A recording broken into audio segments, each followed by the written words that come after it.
Okay, sorry. Hi guys, sorry, I'm just figuring this out.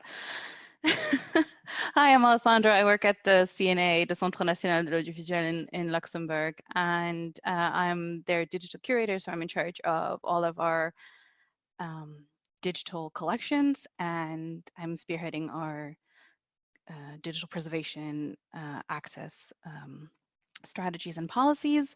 So thank you for having me. I'm new to this group, and I'm very happy to be here because as a small country, there's been an increase in VR and AR production on a state governmental level. So that's why I entitled my talk, Enter VR Land, a small country's expansion into VR, because we're very small, landlocked, but very wealthy nation. So I've included this small GIF to give you like for those who don't know Luxembourg, a kind of an overview of how little we are and where we are. So we're located in a town called Dudelange on the French border. And from a Eurocentric point of view, it's the heart of Europe. So you'll see how small we are, but we're a very well-off nation, and we're further dwarfed by our neighbors, sort of the Belgium, France, and Germany. And I'd like to always point this out because it's important to show our influences, geopolitical influences and social influences. Like, for example, we look a lot to our big neighbor across, which is France and Germany, essentially. So the CNA was created in '89, and it was actually a conscious attempt at creating an institution that would start preserving national audiovisual and photographic heritage, because also during the 80s we had the first sort of like tax sheltering, I guess, for moving image, like for film production. And so these are not, this is not a coincidence, right? That these two institutions, well, these two things are happening at the same time. But we're not just an archive, we also have exhibition spaces, and we house 2 permanent collections. So this is just to give you a brief overview of who we are and what we do. Essentially, we are under the Ministry of Culture, and we are governed by an updated law from 2004, which kind of denotes our roles and our missions, also compared to other cultural heritage institutions in Luxembourg. But the one law that I'd like to point out here is a 29 law about legal deposit. So in this regard, this was a founding idea of the CNA in '89, sort of to say like, okay, everything that is produced with public money, indirectly or directly, should be deposited in various institutions, be it the National Library or institutions like the CNA, which is in charge of audiovisual and photographic collections. And so essentially what it means is that any moving images, so film, TV, any type of broadcast, but also audio, so radio and CD, has to be deposited with us in our collections that I work with. So, so for those who don't have or are not as familiar with legal deposit, essentially it means that content producers that use public money through national funding mechanisms or that are somehow linked to Luxembourg, regardless of direct funding, have to deposit a preservation copy to the CNA. And this copy becomes the property of the CNA, and so not only of the CNA, but of the state, of the Luxembourgish government in general. And we are in charge of their long-term preservation and access to these cultural assets. So legal, I don't know if you, okay, the screen now is in French, but you'll kind of see what we require in terms of, we're really trying to get the highest standard in terms of material into our archive. We were even able to tie funding to the deposit of a viable preservation copy of the archive. This essentially means that if you are producing, if you're getting financing from government, you get the 2 first installments, but the 3rd installment of your payment or of your financing only comes once you've deposited a viable copy into our archive. And once we've approved, once you get the stamp of approval from the CNA.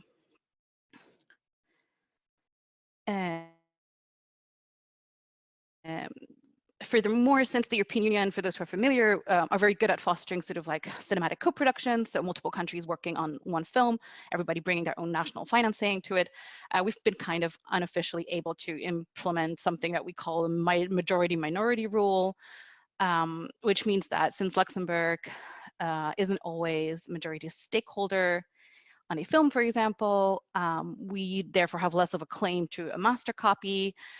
We will accept a clean copy, of course, but that is not necessarily our highest preservation standard.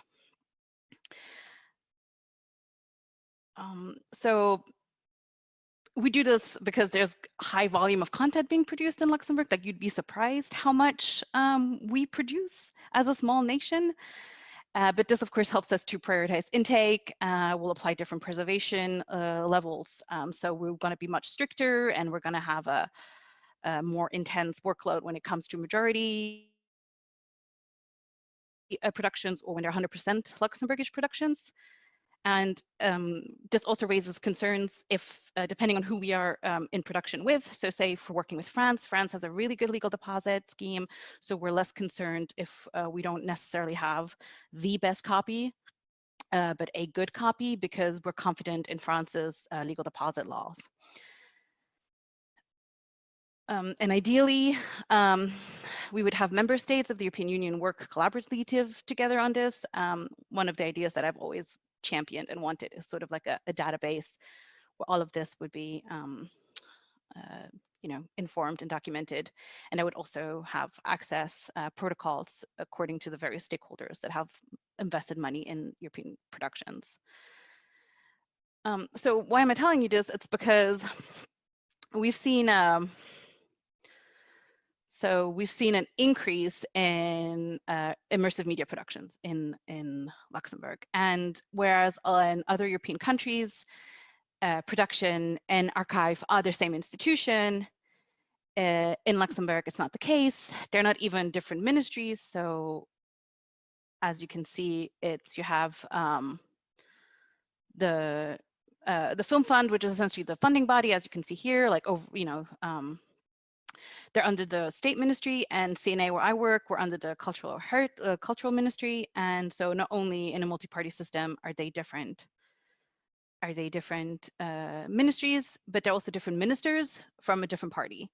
So whereas they get along, they don't necessarily see eye to eye. So I hope I was able to represent that on one side we have production, and on the other hand we have the archive. And usually these two kind of work together a lot in European countries. The one is linked to the other, and it's not the case. This to me shows that there's a lack of awareness, or there was a lack of awareness, and we're kind of working against it, about archiving and having the culture of archives that is so prominent in other nations, be it France or Italy, that in Luxembourg is missing, and it gets increasingly complicated as our outputs, our content gets increasingly complicated. I truly believe that the one should not work without the other, and especially considering the amount of public money that is spent in content creation. So I think the Film Fund has an yearly average budget of 40 million euros. Dealing with this, with these cultural assets, it's far away from that kind of funding. So whereas we've always now, over the years, we've been kind of engaged in like a smooth sailing with the Film Fund. So we get along. So producers do deposit their productions and their works.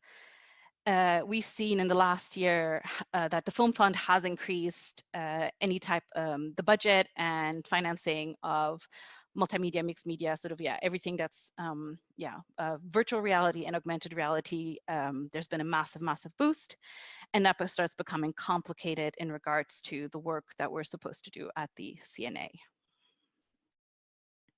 And so it starts becoming complex when the same government increases production spending, but does not invest in understanding what the long-term archiving of such complex media actually entails. So I just skimmed the budget allocations for 2018 and 2019. These are not everything, but this is just to give you an insight at how much spending there's been in these last 2 years. I think I did the math for over the 2 years, and it comes to close to 2 million euros of taxpayers' money, of public money. So you'll see one production, you can see for 2018, there's at least already just over 500,000, nearly 1 million just in 2018, and then 2019, you'll also see these budgets that are quite high, and you'll also be able to see the percentage of or who are co-producing these artworks.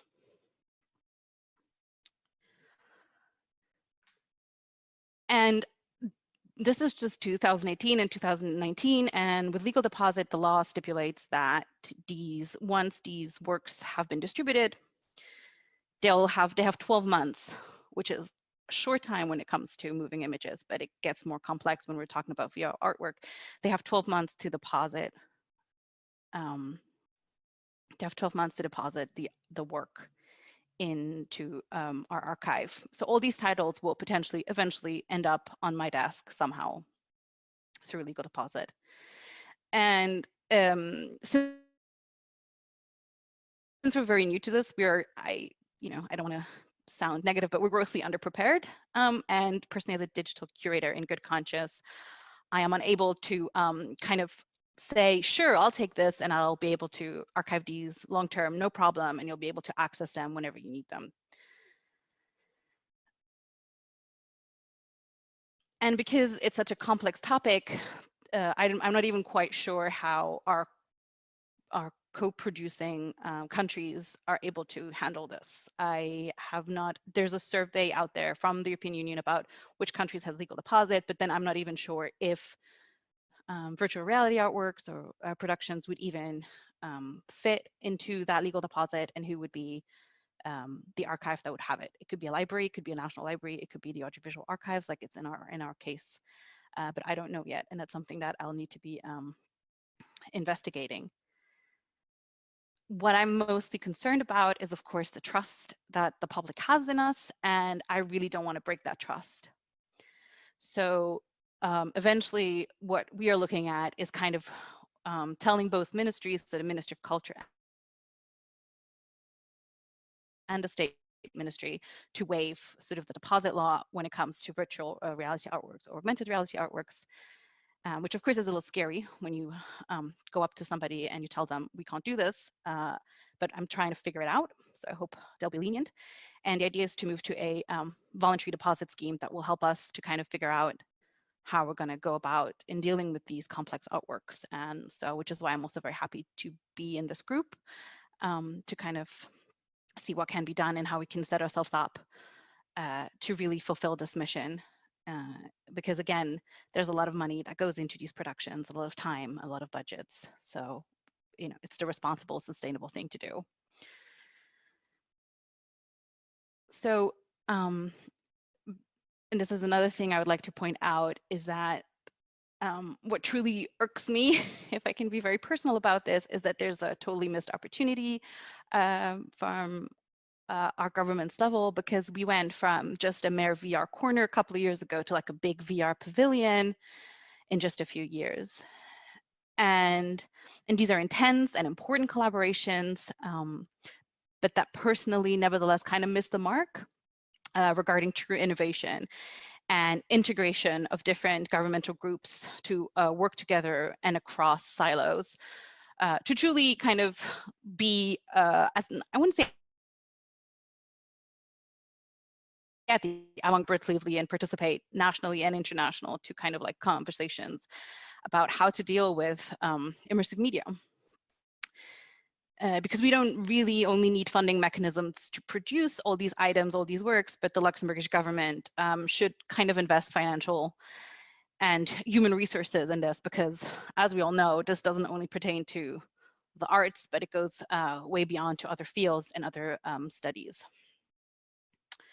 And so again, it becomes urgent that the government has been spending millions in these last years, whereas, for example, our budgets or our human resources have not. And we're a bit of in a situation where currently we cannot guarantee the longevity of these artworks, but that is our selling point, right? As an archive, that's what we're selling to them. We're like, hey, free archiving space, come to us, we'll take care of your works for the future. And for the country. So the shores I'd like to reach, Luxembourg is landlocked. So, you know, there's no shores to reach. But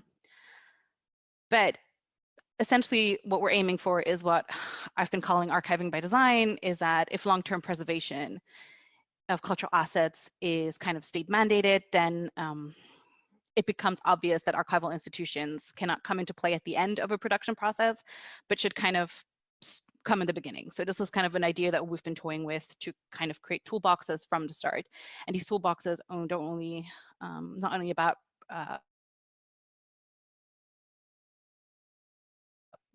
admin, sort of rights management, and all of that.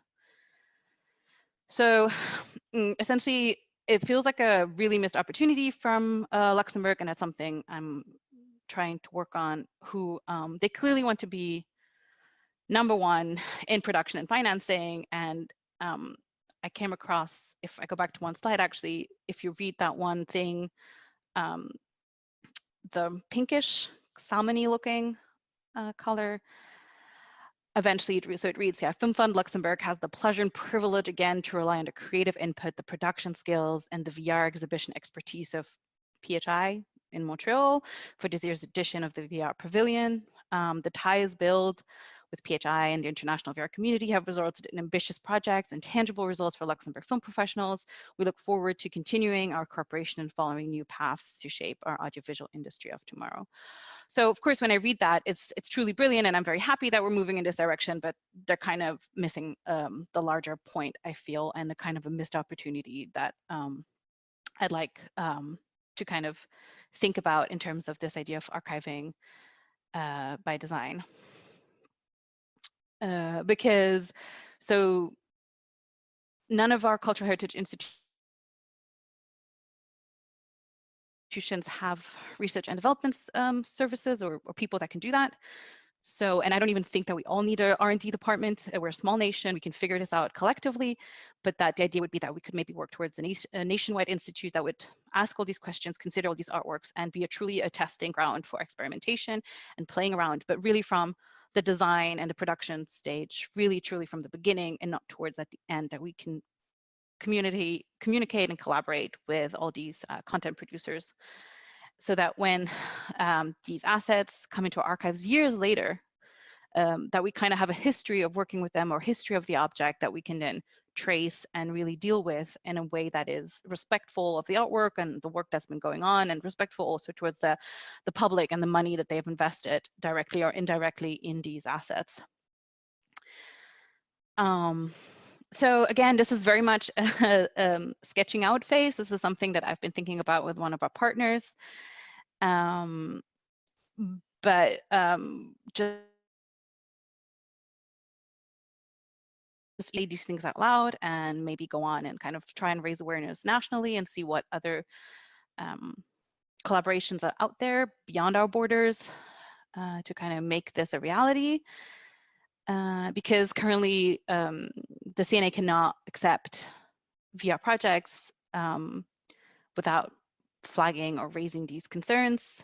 Yeah, so I hope that in the end, this notion of archiving by design will get some traction nationally, hopefully with other of our partners. So it was a very short presentation, but thank you so much for listening. And yeah, thank you very much. Thank you very much, Alessandra. It's a shame we this can't is very scary. So you did a great job. This is so scary.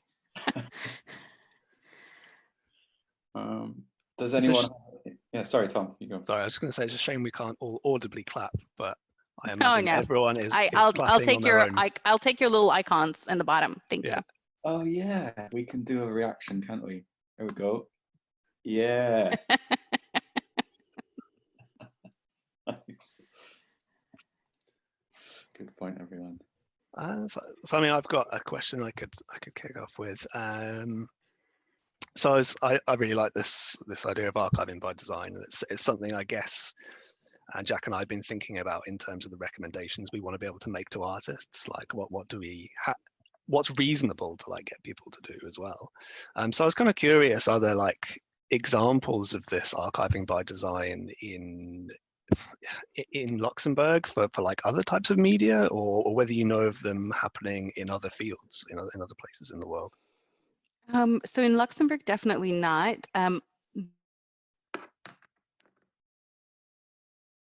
Just look at, of course, there are institutions that are much better at building in research and development and getting schools involved and like at different degrees so that they can participate productively, but at least no, and it's something that we've been toying about for over a year now, and it feels like it's the only kind of way forward for the future so far, because another idea that we had is that we can also provide testing and experimenting ground, like the way that people would do test runs for different film stock. We could provide different technology, not everybody has access to it, so why not become also an institution or provide that service of saying, hey, you want to use this technology, come on in, play around with it, look how it feels, look what the output is, and then we can really be part of the conversation, be part of the community, and raise questions that they are not thinking about, because that's not their job, that's our job, right? Thinking about preservation, thinking about rights management, and but not only creating one thing, but really globally thinking about it. So, intellectual property officers, and be like, okay, what are the toolboxes for people when they want to be submitting their art piece or their production? Yeah, so it's something. So I'd like to hear if anybody else has like ideas about this or can point to other best practices. But I think that's something that I'd like to see moving forward in Luxembourg, and I think it's kind of possible in Luxembourg because we're so small. So, yeah. Hello, Alessandra. It's Will from the BFI. Hi, everyone. Hey, Will. Hi. We're going up next, but I just wanted to say that something that we are exploring in the UK over the longer term is a number of government-backed clusters, creative clusters, hubs, where the government has put significant investment into production, or backed film schools, or backed strategic initiatives to try and, because this is a sort of economic driver at a policy level, or they hope it will be, for unlocking future audiences. And so I've tried to start making friends with the people who are running the labs, because they are going to have a fresh influx of students and test cases. And I'm hoping to develop a partnership between the National Archive, the BFI National Archive, and the National Centre of Immersive Storytelling that opened last year, to see if we can get in at the beginning, at the inception of projects, without being too pesky and without getting in people's faces when they're trying to do their creative work, to see at what stage reasonable interventions could be made, to look at sort of archiving as we go, or developing sets of assets or roadmaps or whatever it is. We haven't done it yet, so I don't really have the language for it, but to see how archives can make an intervention at the ground level before works are created, and then give you the subsequent headache of working out how to archive. So that's just, I'm not providing a solution. I don't know. I know there's a lot of investment in Luxembourg, so I'm wondering how many of these nascent or emerging sort of clusters, hubs, pods are out there that might want to form a relationship with you and your teams. Yeah, so that's a great point. We have creative clusters and we are in touch with them. And of course, that is definitely an avenue that we are pursuing as well.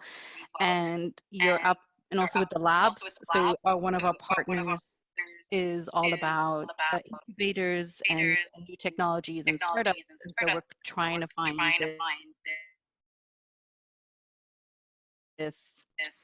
these grounds to talk about and communicate with. And of course, and I hate using the word asset when I'm talking about cultural heritage, but this is how you reach them, right? This is what you're telling them. Like, this is your portfolio, this is your work, this is your money. Let's figure this out together. Yeah. I mean, also in the UK, the higher education sector, the university sector, is incredibly active in in this field. There's a lot of sort of theory and practice in academia emerging simultaneously. So the National Centre for Immersive Storytelling in the UK is a partnership between the National Film and Television School and Royal Holloway University. So academia is extremely embedded in these practices to start with, and I think should be looking to partner with archives and institutions as well. Mm-hmm. Yeah, and we see this have a 2-year program, engage, and all these bigger, wider things that are happening. And this is where we need to tap in, because that's the future. These are the future. Those are the people that are going to drop off their work in a few years.